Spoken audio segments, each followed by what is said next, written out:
Ladies and gentlemen, sexual health is not something that starts and ends in youth. It is a lifelong journey that travels with us through every stage of our existence. From the moment we first become aware of our desires, our bodies, and our curiosities, sexuality begins weaving itself into the fabric of our identity.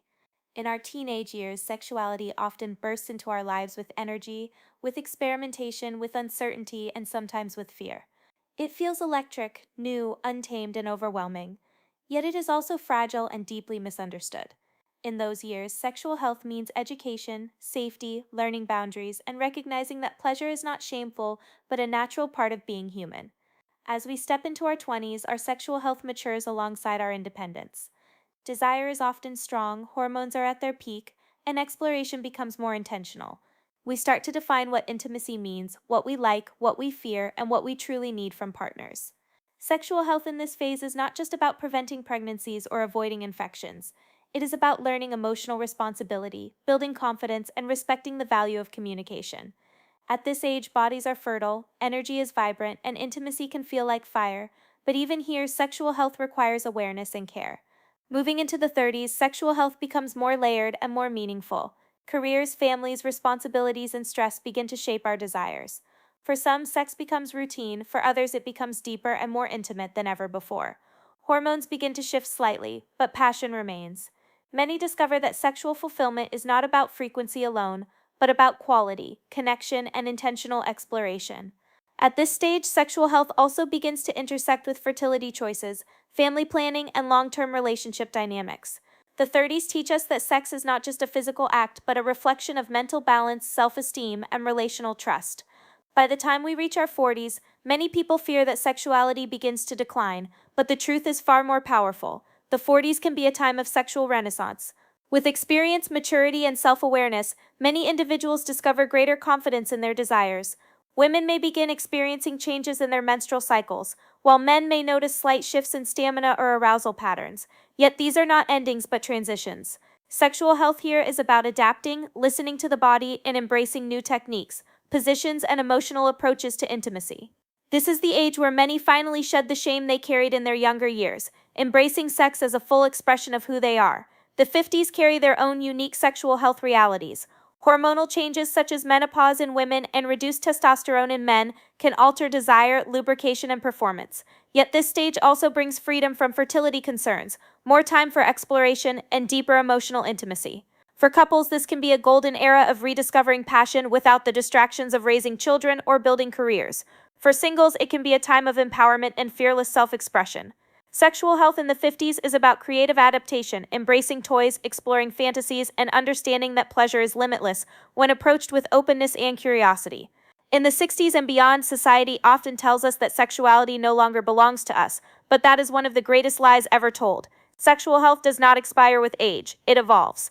Our bodies may slow down, our joints may stiffen, but our minds, our emotions, and our capacity for pleasure remain alive. Many older adults report that intimacy becomes less about performance and more about connection, tenderness, and shared exploration. Orgasms may take longer to reach, but the journey toward them becomes richer, more patient, and more profound. In fact, research shows that many people in their 60s and 70s report deeply satisfying sex lives, proving that passion is ageless. As we age, sexual health takes on another powerful layer: awareness of overall wellness. Heart health, circulation, diet, exercise, and mental health all become intertwined with how we experience sex. Sexual vitality is not separate from the rest of our health. It is a mirror of how well we take care of ourselves. A healthy body fuels a healthy sex life, and a healthy sex life fuels emotional resilience, self-esteem, and happiness. This interconnectedness becomes clearer with age, and it teaches us that sex is not a luxury but a vital part of our well-being. With every passing decade, our sexual health tells us a story. It tells us where we have grown, where we have healed, and where we still need to pay attention. It shows us that desire may not always look the same, but it never truly disappears. It shows us that intimacy can be tender, raw, passionate, or experimental no matter how old we are. It teaches us that pleasure belongs to every age, not just the young. It reminds us that our sexuality is not defined by society's timelines, but by our willingness to embrace change and explore without shame. Every wrinkle on the body, every change in stamina, every shift in hormones becomes a chapter of the sexual story we are writing. To ignore sexual health at any age is to ignore one of the most essential parts of being human. Sexuality is not just about the body, it is about the mind, the heart, the spirit, and the connection we have with ourselves and with others. When we nurture it, when we respect it, and when we allow it to evolve, it becomes one of the most powerful sources of joy, healing, and vitality in our lives. Sexual knowledge is one of the most powerful tools a human being can ever possess because it replaces shame with understanding and fear with freedom. Stigma thrives in silence, but education kills silence and creates a space where people can finally breathe without hiding their desires or their questions. For centuries, societies have chained sexuality to guilt, creating a culture where people fear their own bodies and suppress their own needs. But the moment knowledge enters, those chains begin to break. When someone learns how their body truly functions, when they understand anatomy, hormones, cycles, and arousal, they start to see themselves not as broken or sinful, but as natural, alive, and deserving of pleasure. Stigma tells young people that curiosity is wrong, but knowledge tells them that curiosity is the beginning of self-awareness and self-respect. Stigma shames a woman for wanting intimacy, but knowledge tells her that female desire is powerful, healthy, and never something to apologize for. Stigma mocks men when they experience performance issues, but knowledge explains that arousal is not a machine, that mental health, stress, and lifestyle deeply affect sexual function, and that masculinity is not defined by endurance or erections. Stigma makes aging people believe that sex belongs only to the young, but knowledge proves that sexual pleasure has no expiration date, only new forms and new expressions.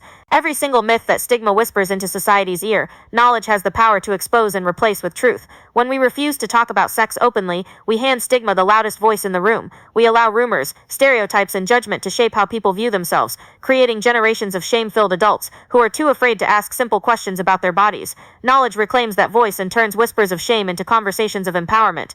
A person who understands sexual health can protect themselves from infections, can recognize unhealthy relationships, and can demand respect and consent without guilt. A person who understands pleasure can embrace intimacy with confidence instead of fear. Education transforms sex from something dangerous into something deeply human. Without knowledge, stigma convinces people that pleasure is dirty, but with knowledge they see that pleasure is a natural function of the body, a reward system designed to strengthen intimacy, release stress, and create balance in life. Without knowledge, stigma convinces couples that silence is easier than communication, but with knowledge they learn that honesty is the key to satisfaction and emotional bonding. Without knowledge, stigma tells survivors of trauma that they are damaged, but with knowledge they understand healing is possible, that intimacy can be rebuilt, and that they are never less worthy of love or pleasure. Without knowledge, stigma convinces people to live in fear of their own sexuality, but with knowledge they finally understand that their desires are part of who they are, not something to be hidden in the dark. Stigma kills freedom, but knowledge revives it. The person who knows their sexual health has the power to say yes with confidence and no with authority. They have the ability to demand consent, to understand risks, and to choose pleasure without fear. When a society invests in sexual education, it raises generations who do not carry the burden of silence. It raises men who know that intimacy is about more than performance. It raises women who know their worth is not tied to purity myths. It raises individuals who respect boundaries, who celebrate diversity in orientation and identity, and who recognize that sexual health is not just personal but cultural and political. Stigma wants to keep people uneducated because ignorance is control. But knowledge is liberation. A woman who knows how her cycle works cannot be manipulated with fear about pregnancy. A man who knows that premature ejaculation can be managed through techniques and communication does not see himself as broken. A couple who understands that sexual satisfaction can grow over decades does not give up when sparks fade. Knowledge arms people against shame, against misinformation, against unhealthy relationships, and against the false beliefs that strip them of their confidence. Knowledge also dismantles the taboos that prevent people from seeking help. Stigma tells someone that going to a doctor for sexual issues is embarrassing, but knowledge teaches them that sexual health is as important as heart health or mental health. Stigma makes people hide infections until they become dangerous, but knowledge encourages early testing, safe practices, and honest conversations. Stigma silences people living with conditions like erectile dysfunction, endometriosis, or low libido, but knowledge creates empathy, awareness, and solutions. The more we know, the less power stigma has to isolate people in shame. Every society that has invested in sex education has seen the benefits unfold across generations. Rates of unintended pregnancies fall, rates of sexually transmitted infections decrease, and people learn to respect themselves and each other on deeper levels. Knowledge is not just personal, it is generational. A parent who is educated about sexual health can raise children without fear and shame. A community that embraces open dialogue creates a culture where diversity in sexual identity is accepted rather than punished. An individual who learns to respect their body and their partner builds healthier relationships that ripple outward into healthier families and societies. Knowledge also reminds us that sexual health is not only about preventing harm, but also about enhancing joy. It is about learning how to experience intimacy fully, how to explore fantasies safely, and how to understand the balance between mind and body in pleasure. Knowledge shows that sex is not dirty, not dangerous, not forbidden, but sacred in its ability to connect, heal, and empower. It shows that orgasms are not luxuries but natural releases that benefit physical and mental health. It shows that desire is not weakness but a signal of vitality and aliveness. Knowledge reframes the entire conversation of sexuality from shame to celebration. Stigma can make even the strongest person doubt themselves, but knowledge gives them the power to stand unapologetically in their truth. Knowledge teaches that no one should ever be judged for wanting intimacy, for exploring their desires, or for choosing celibacy. Knowledge teaches that every orientation, every gender expression, every type of body is deserving of respect. Knowledge teaches that consent is not optional, but the foundation of every healthy interaction. Knowledge teaches that sexuality is not just about sex itself, but about identity, about confidence, about freedom, and about life. Our bodies are never still, they are always moving, always changing, always rewriting the story of who we are, and nowhere is that more visible than in the way we experience sexuality across the stages of life. From puberty to old age, our sexual health is not static, it is a living, breathing reflection of hormonal rhythms, physical transitions, and emotional adaptations. These changes are not curses, they are signals, they are invitations to adjust, to learn, to evolve, and to embrace the reality that our sexual lives are not meant to be identical at every age, but meant to transform just as we do. Puberty is the first storm, the moment where the body ignites itself with new hormones, new desires, and new sensations that were never there before. For boys, testosterone fuels changes in voice, muscle, and arousal, while for girls, estrogen shapes breasts, cycles, and sensitivity. This period is confusing, intense, and overwhelming, but it is also the first lesson that sexuality is biological, as much as it is emotional. Sexual health here is not about suppressing those changes, but about understanding them, honoring them, and guiding them into responsible discovery. As young adults, hormones reach their peak, and sexual energy feels like fire coursing through the veins. Erections are strong, lubrication is rapid, fertility is high, and desire feels insatiable. But even here, the body teaches us that physical health matters. Alcohol, poor sleep, stress, and anxiety can all interfere with performance, reminding us that pleasure is not just biology, but balance. At this stage, physical changes are subtle but important. Women may notice cycles shifting, men may begin experiencing occasional inconsistency in arousal, and both may feel pressure to perform in ways that are unrealistic. These moments are not failures, they are signals to listen to the body, to adjust expectations, and to respect that sexuality is always connected to overall health. By the time the 30s arrive, physical changes become clearer. For many women, fertility begins to slowly decline, ovulation becomes less predictable, and hormonal fluctuations influence mood and desire. For men, testosterone levels start to taper off very gradually, sometimes affecting energy, sometimes affecting stamina. But none of this signals the end of sexual health. Instead, it signals the beginning of sexual awareness that is deeper, more intentional, and more connected. Here adjustments matter, communication becomes essential, experimentation with timing, with techniques, with new forms of intimacy, becomes not just exciting but necessary. The body is no longer on autopilot, it asks for care, for creativity, for conscious attention. In the 40s, hormonal changes intensify, especially for women who enter perimenopause. Cycles may shorten, hot flashes may appear, vaginal dryness may increase, and libido may fluctuate wildly. For men, erections may take longer to achieve, recovery time after orgasm may increase, and stamina may not match youthful expectations. But these are not limitations, they are opportunities to discover new ways of giving and receiving pleasure. Lubricants, toys, prolonged foreplay, different positions, and deeper emotional intimacy become powerful allies. Sexuality in this decade proves that performance is not the goal. Connection is. Pleasure does not die when the body changes. It simply demands that we learn new routes to reach it. The 50s bring menopause for most women, a complete shift in hormone levels that changes not just fertility but the way sex feels. For some, desire dips. For others, it heightens because the fear of pregnancy is gone. Vaginal tissues may thin, lubrication may lessen, but with awareness and adjustments, intimacy can become richer than ever. Men may experience lower testosterone levels, which can influence erections, but treatments, lifestyle choices, and open communication can keep sexual energy alive. At this stage, many couples find a second wave of sexual awakening, no longer distracted by child-rearing or careers, finally free to explore each other with patience, creativity, and renewed curiosity. Physical changes do not end intimacy, they redefine it. The 60s and 70s remind us again that the body is not a static machine. Circulation may slow, flexibility may decrease, stamina may shorten, but pleasure remains within reach for anyone willing to adapt. Orgasms may take longer, arousal may need more stimulation, but the body can still respond beautifully to touch, to fantasy, to connection. Many older adults find that sex becomes less about urgency and more about savoring, less about frequency and more about depth. Physical adjustments like longer foreplay, focusing on erogenous zones, experimenting with new sensations, or even simply cuddling and skin-to-skin contact, can maintain and even increase satisfaction. Aging bodies remind us that intimacy is not just about what the body can do quickly, but about what two people can share deeply. Across every stage, illness, injury, medication, and lifestyle can influence sexual health. Diabetes, high blood pressure, depression, or chronic pain can all alter desire and function. Yet with knowledge, support, and creativity, these changes do not erase sexuality, they simply reshape it. People learn to adapt with positions that are comfortable, with timing that respects their energy, with techniques that do not rely solely on penetration, but celebrate the full body's capacity for touch and pleasure. Physical changes can sometimes feel like barriers, but when approached with openness, they become doorways to a new kind of sexual intelligence. The truth is the body will always change, but change is not loss, change is growth, change is adaptation. Sexual health is never about holding on to what once was, but about embracing what is now, and exploring what can be next.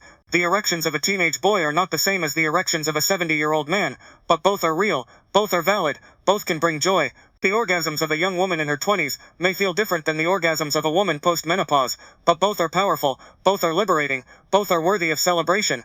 Physical changes only limit those who refuse to adapt, but for those who embrace adjustment, sexuality becomes endless. Every wrinkle, every shift, every transition in the body is not a reminder of decline, but a reminder of resilience. Our bodies are not betraying us when they change, they are inviting us to explore new forms of pleasure, to become more patient, to become more curious, to become more present. Physical changes are not barriers to intimacy, but reminders that sex is not about perfect performance, it is about connection, creativity and courage. When we learn to adjust, we learn to love our bodies more fully, and when we love our bodies, we create the conditions for intimacy that is honest, fearless and deeply fulfilling. Sexuality is never just about the body, it is about the mind, the heart and the emotions that flow beneath every touch and every desire. The human brain is the most powerful sexual organ, because it dictates how we feel, how we respond, how we crave, and how we connect. A body can be ready, but without the right state of mind, without emotional safety, without psychological openness, intimacy becomes shallow, mechanical and unfulfilling. Sexual health depends as much on mental balance as it does on hormones, as much on emotional connection as it does on physical ability. Stress is one of the greatest killers of desire. When the mind is heavy, when anxiety grips the chest, when deadlines, debts and responsibilities weigh on the shoulders, the body shuts down its natural pathways of arousal. Cortisol rises, blood flow decreases, and suddenly erections become harder to maintain, lubrication becomes harder to achieve, and orgasms feel distant. Stress is not weakness, it is biology reminding us that the body prioritizes survival over pleasure. But this can be reversed. When stress is managed, when relaxation is cultivated, when the mind is free to play, sexuality flourishes again. Meditation, exercise, breathing, and conscious intimacy are not just wellness tools, they are sexual tools, because mental health directly fuels sexual vitality. Self-esteem shapes desire more than hormones ever could. A person who feels unattractive, ashamed of their body, or unworthy of love, will struggle to open themselves to intimacy. Sexual health requires confidence, not because perfection is needed, but because vulnerability requires courage. A scar, a wrinkle, a stretch mark, a disability, none of these destroy sexual power, but the shame attached to them can. The mind decides whether the body is worthy, and the truth is, every body is worthy. When self-esteem grows, when someone looks in the mirror and chooses acceptance instead of criticism, their sexual energy ignites, and their presence becomes magnetic. Desire is not about flawless bodies, it is about confident souls. Emotional connection is the foundation of lasting sexual fulfillment. Passion without emotional intimacy can burn fast, but often burns out, leaving emptiness behind. When two people trust each other, when they feel seen, when they feel safe, sex becomes an act of expression rather than performance. Emotional closeness releases oxytocin, the bonding hormone, which deepens connection, lowers anxiety, and heightens pleasure. The couple that laughs together, communicates openly, and shares vulnerability in life will experience a deeper level of satisfaction in bed. Sexual health is not separate from emotional health, it is built on it. Trauma is another reality that shapes sexual health. Many carry wounds from past experiences, abuse, neglect, rejection, or betrayal, and these wounds live in the body long after the events themselves. Trauma can silence desire, create fear of intimacy, or trigger anxiety during moments of closeness. It is not weakness to feel this, it is the body remembering its pain. But healing is possible. Therapy, patience, supportive partners, and self-compassion can turn trauma into resilience. A survivor who chooses healing does not lose their sexuality, they reclaim it with strength that no one can take away again. Understanding the emotional weight of trauma is essential to building healthier, safer, and more fulfilling sexual connections. Mental health conditions also influence sexual health in profound ways. Depression can flatten desire, making intimacy feel distant or impossible. Anxiety can create overthinking that blocks arousal, focusing the mind on fear instead of sensation. Medications for these conditions can sometimes interfere with libido or performance, but this does not mean sexuality is gone.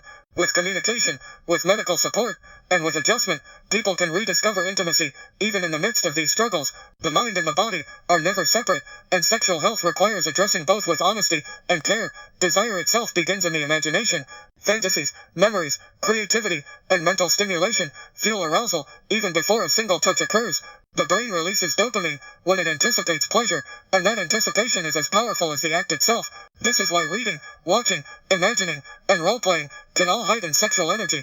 Emotional openness to fantasy creates freedom, while fear of judgment creates repression. When people allow their minds to explore safely and consensually, they unlock parts of their sexuality that they never knew existed. The healthiest sexual lives are not limited by shame, but expanded by imagination. Communication is the bridge between mental, emotional, and physical intimacy.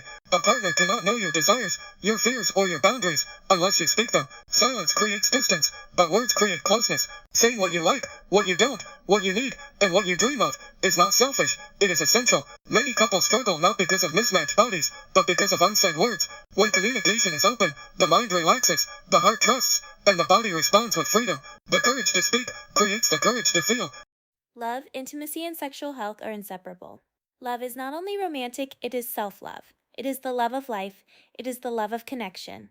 A person filled with bitterness or resentment will struggle to give themselves fully to intimacy, but a person who nurtures gratitude, compassion, and empathy will radiate sexual energy that is irresistible. Emotional health feeds sexual health, and sexual health feeds emotional health, creating a cycle of vitality. To ignore emotions is to ignore the deepest part of sex itself. The mind can make or break the experience of intimacy. An orgasm is not only a release of muscles, it is a release of mental barriers. The ability to be present, to focus, to surrender is entirely mental. A distracted mind blocks arousal, but a focused mind deepens it. This is why mindfulness and sexual satisfaction are so closely linked. Being fully present in the body, fully aware of sensations, fully connected to the partner creates pleasure that goes beyond physical. The brain decides when to let go, and when it lets go, the entire body follows. Sexual confidence, emotional safety, mental health, and connection all create the soil in which intimacy grows. Without them, desire withers, performance feels forced, and relationships weaken. With them, sex becomes more than release. It becomes transformation. Mental and emotional factors are not background details, they are the essence of sexuality itself. The body may carry us into bed, but it is the mind and the heart that allow us to truly experience the fullness of what intimacy can give. Safe sex is not just a lesson for teenagers or young adults, it is a truth that lives with us for our entire lives. No matter your age, your gender, or your relationship status, protection, consent, and respect are the foundations that keep sexuality not only pleasurable but sustainable.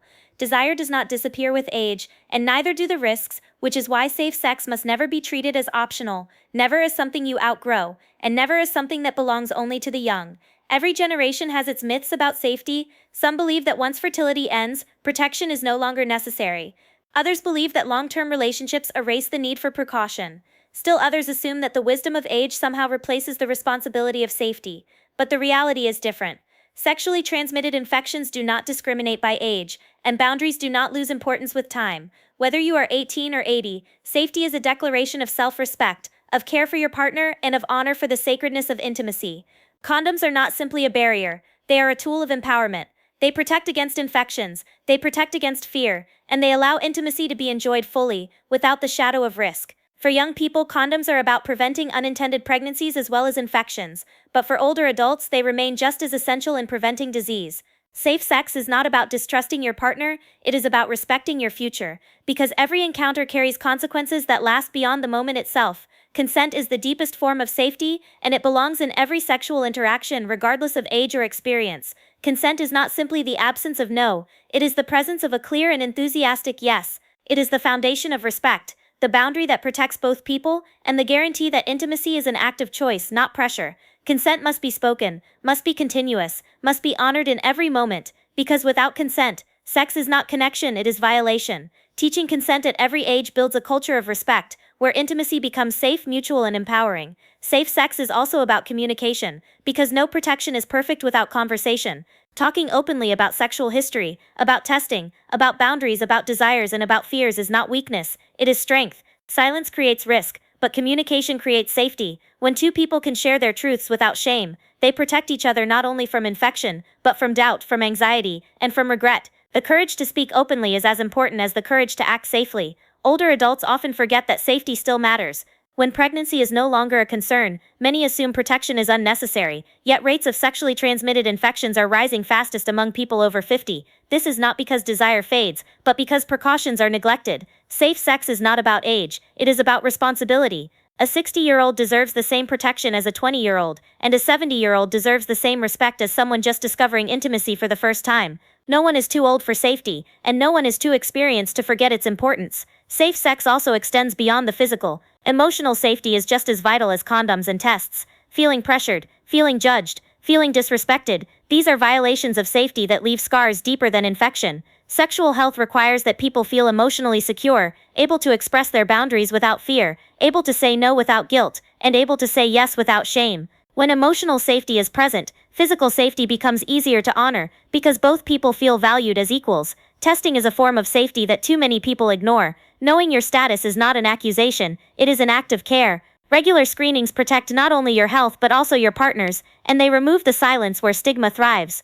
A person who gets tested is not unclean, they are responsible, they are honest, they are strong enough to face the truth and protect the future. Safe sex is not just a personal act, it is a community act, because health is shared and responsibility is shared. Safe sex is also creative, not limiting. Too often people view safety as a barrier to spontaneity, as if protection ruins passion. But true passion comes from confidence, from knowing that you can give yourself fully without fear of consequences. When protection is in place, the mind is free, the body relaxes, and intimacy deepens. Safety is not the enemy of pleasure, it is the foundation of it. The more we embrace safety, the more we allow ourselves to explore with freedom, to experiment with joy, to connect with trust. Safe sex teaches that respect is sexier than risk. A partner who insists on protection is not spoiling the moment, they are valuing your health, your life, and your worth. A partner who asks for consent is not interrupting passion, they are amplifying it by making sure every touch is wanted, every kiss is mutual, every movement is chosen. Safe sex proves that intimacy is not about reckless abandon,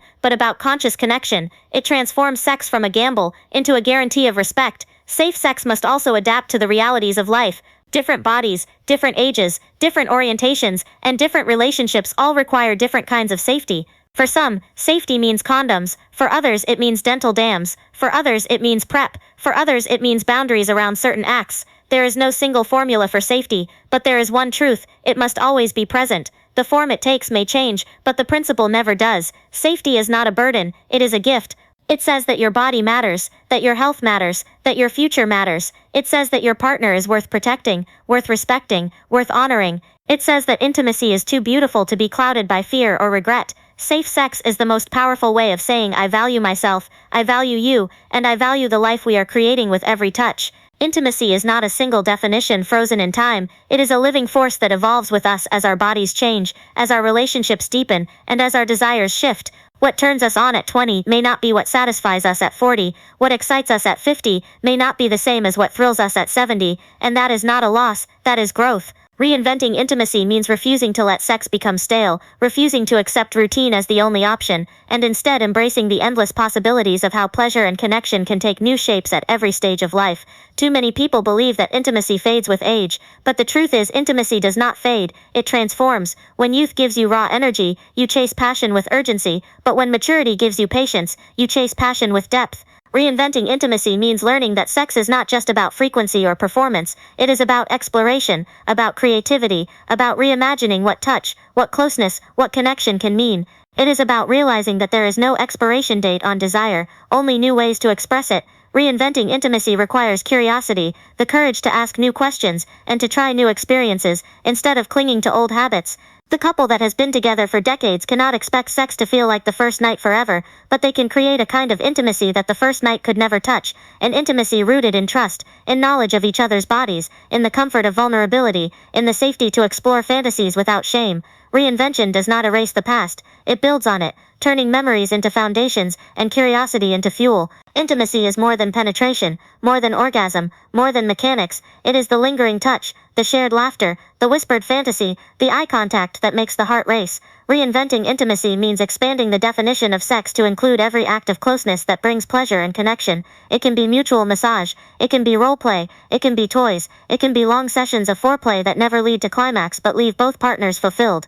When intimacy is reinvented, performance pressure disappears, and the experience becomes richer, more satisfying, and more personal. Reinvention also demands honesty. Many people silently endure dissatisfaction, afraid to speak about what they want, afraid to ask for more, afraid to admit that their needs have changed. But silence is the enemy of intimacy. Reinventing connection means daring to say what you want, daring to share what excites you, daring to admit when old routines no longer satisfy. That honesty creates not distance but closeness, because intimacy grows not from pretending everything is fine, but from sharing the truth of who you are and what you crave. For those who are single, reinventing intimacy means learning to embrace self-pleasure, not as a substitute, but as a celebration. Masturbation is not something you outgrow, it is a lifelong practice of self-discovery. It teaches you what your body loves, it keeps desire alive, and it frees you from relying solely on partners to validate your sexuality. Exploring new techniques, using toys, reading or fantasizing, are all ways of keeping intimacy with yourself alive. Reinvention begins within, because the person most responsible for your pleasure has always been you. For couples, reinvention can mean breaking out of routines that no longer serve. It can mean experimenting with new positions, new environments, new role plays, or even new conversations about fantasies once left unspoken. It can mean taking sex out of the bedroom, or slowing down and exploring each other's bodies without rushing to the end. It can mean adding playful energy with toys or heightening intimacy with practices like tantra, that focus on breath, eye contact, and prolonged touch. Reinvention is not about replacing what you have, it is about expanding it into something more. Desire does not vanish with time, it simply asks for new forms of expression. Men who experience slower erections can discover new pleasure in oral sex, in touch, in toys, in learning to focus on the whole body instead of one act. Women who experience vaginal dryness can rediscover passion with lubricants, with longer foreplay, with toys, with different kinds of stimulation. Reinvention turns what could be seen as obstacles into opportunities, creating intimacy that is not limited by the body, but expanded by imagination. Emotional reinvention is just as important as physical. Intimacy requires not only bodies but hearts, and as relationships grow, so do emotional needs. A couple that reinvents their intimacy emotionally learns to reconnect outside of sex too. They date again, they flirt again, they surprise each other again, they learn to see one another with fresh eyes, instead of only familiar ones. Emotional reinvention keeps passion alive because desire is not just for the body, it is for the soul of the person you love. Intimacy can also be reinvented by redefining what pleasure itself means. For some it is about exploring kink and alternative expressions of desire. For others, it is about slowing down and savoring simplicity. For some, reinvention may mean non-monogamy, while for others, it may mean recommitting deeply to exclusivity. There is no single path, only the courage to ask, what would bring me joy now, in this stage of life, with this body, with this partner, with this heart? Reinventing intimacy is answering that question with honesty and courage. Society teaches us that passion is for the young, that routine is inevitable, that aging means decline, but those are lies. Reinventing intimacy at 50, 60, or 70 can create experiences of closeness that 20-year-olds could never imagine. Experience, wisdom, patience, and confidence make intimacy more fulfilling, not less. A kiss at 70 can carry more fire than a kiss at 20, if it is kissed with full presence, with gratitude, with love. Intimacy is ageless when reinvention is embraced. Reinvention requires letting go of shame. Too many people carry guilt from religion, from culture, from upbringing that tells them sex is dirty, desire is wrong, and pleasure is sinful. But to reinvent intimacy, you must break those chains. You must see sexuality as sacred, as healing, as life-giving. Reinvention is the refusal to let shame dictate your pleasure. It is the decision to claim your right to intimacy, your right to passion, your right to joy, no matter your past or your age. Reinventing intimacy is an act of rebellion against stagnation. It is saying that love will not grow stale, that passion will not fade into silence, that sex will not become just memory, but will remain alive as long as there is breath in your body. It is choosing to stay curious, to stay playful, to stay open. It is choosing to explore the unknown with someone you trust, or with yourself if you are alone. It is the ultimate expression of growth, because as long as intimacy evolves, it never dies. Sexual health is not just what happens between your legs, it is what happens in your mind, in your body, in your heart, and in your daily life. The quality of your sex is the reflection of the quality of your overall health, because pleasure does not live in isolation, it thrives in balance. Holistic sexual health means recognizing that desire, performance, satisfaction, and intimacy are deeply connected to how you eat, how you move, how you rest, how you think, and how you love yourself. The body cannot be starved, neglected, or abused, and still be expected to perform with vitality in the bedroom. If you feed yourself junk, deprive yourself of sleep, sit still for days, drown yourself in stress, and then wonder why your libido is fading or why your body resists pleasure, the answer is simple. Your sex life reflects the life you live outside of sex. When you take care of your whole self, your sexual self rewards you with energy, confidence, and sensitivity. Food is not just fuel for the body, it is fuel for desire. A diet rich in whole foods, fresh fruits, vegetables, lean proteins, and healthy fats nourishes not only the heart but also the sexual organs. Blood flow, hormone production, and stamina all depend on nutrition. Alcohol in excess numbs desire, sugar drains energy, processed food dulls the senses, but vibrant natural food ignites them. Eating clean is not about vanity, it is about vitality, and that vitality shows up in the intensity of your arousal, in the strength of your erections, in the wetness of your arousal, in the depth of your orgasms. Movement is medicine for sexual health. Exercise is not just about muscles or appearances, it is about circulation, about hormones, about confidence. When you move your body, you send blood where it needs to go, you build endurance for longer sessions, you release endorphins that lift your mood and make you feel sexy. A strong core, flexible hips, and a body that can breathe deeply change the entire experience of sex. Movement creates confidence, and confidence is one of the most powerful aphrodisiacs known to humanity. Rest is the forgotten pillar of sexual health. You cannot stay up night after night staring at screens, deprive yourself of deep sleep, and expect to wake with energy for passion. Sleep regulates hormones, repairs tissues, restores mood, and resets desire. Poor sleep kills libido faster than almost anything else, while good sleep revives it. Holistic sexual health means respecting your body enough to give it rest, because rest creates readiness, and readiness creates pleasure. Stress is the silent killer of desire. Anxiety robs the body of blood flow, robs the mind of focus, robs the heart of calm. Stress makes arousal difficult, orgasm elusive, and intimacy heavy. You cannot carry the weight of the world into the bedroom and expect passion to bloom. Stress management is sexual health management.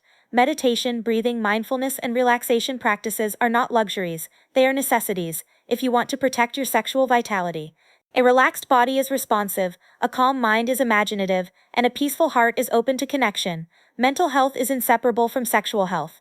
Depression can dim desire, anxiety can block performance, trauma can shut down intimacy. Ignoring mental health is ignoring sexual health. Seeking therapy, practicing self-care, embracing self-love, and addressing wounds is not weakness, it is power. Healing the mind frees the body, and a free body is capable of pleasure that is unchained, uninhibited, and alive. When the mind is healthy, the body responds, and when the body responds, sex becomes a celebration instead of a struggle. Holistic sexual health also means understanding hormones. Testosterone, estrogen, and progesterone are not abstract chemicals, they are the rhythm makers of your desire. As they rise and fall with age, with stress, with lifestyle, they shape how your body feels and how your libido responds. Instead of fearing hormonal changes, holistic health embraces ways to support them naturally through food, movement, sleep, and sometimes medical support. Balance is the goal, because balanced hormones create balanced desire. Self-care practices are acts of sexual care. A warm bath that relaxes your muscles is a prelude to intimacy. A skincare ritual that makes you feel beautiful is foreplay with yourself. Grooming, hygiene, and dressing in a way that makes you feel attractive are not shallow, they are powerful steps toward sexual readiness. When you treat your body as valuable, as worthy, as sacred, you send yourself the message that you are desirable, and that message transforms how you enter intimacy. Connection with others is also a vital part of holistic sexual health. Toxic relationships, constant conflict, or lack of communication drain sexual energy, but safe, respectful, and supportive relationships nurture it. A partner who listens, respects, and cares for you is better for your sexual health than any pill. Communication builds trust, trust builds safety, and safety builds arousal. Holistic intimacy is not just about what the body does, but about how the heart feels while doing it. Technology has made it easier to neglect the body, easier to stay sedentary, easier to numb the mind with distraction, but holistic sexual health demands the opposite. It demands presence, movement, nature, touch, connection. To feel alive in sex, you must feel alive in life. Put the phone down, breathe deeply, touch skin, savor sensations. Technology may entertain you, but it cannot replace the electric energy of true intimacy. A holistic approach also includes regular medical care. Ignoring checkups, avoiding screenings, or pretending problems don't exist is not bravery, it is sabotage. Sexual health depends on cardiovascular health, on hormone health, on reproductive health. A clogged artery does not only threaten your heart, it threatens your erection. An unchecked infection does not only threaten your body, it threatens your ability to enjoy sex without pain or fear. Holistic care means respecting your body enough to protect it with prevention. Holistic sexual health also means expanding the idea of what counts as intimacy. It is not always about intercourse, it can be about touch, about massage, about oral pleasure, about toys, about fantasy. It can be about slow sessions of kissing, or hours of exploring without rushing to climax. Expanding the definition of sex takes away pressure and allows for joy. Holistic intimacy honors the whole body, not just the genitals, and when the whole body is involved, the experience multiplies in depth and intensity. Confidence is the bridge between health and sexuality. When you know your body is strong, nourished, cared for, and respected, you walk into intimacy with pride instead of fear. Confidence does not mean perfection, it means acceptance. It means knowing your worth, celebrating your uniqueness, and refusing to let insecurity silence your desire. Holistic sexual health is about wholeness, not flawlessness, and wholeness makes every touch more meaningful. Your sexuality is not a separate compartment of life to be hidden or neglected. It is woven into the way you live every single day. The food you eat, the steps you take, the thoughts you hold, the sleep you allow, the love you give yourself, these all show up in your desire, in your pleasure, in your satisfaction. Holistic sexual health is not a luxury for the few. It is the foundation for everyone who wants intimacy that is vibrant, sustainable, and deeply fulfilling.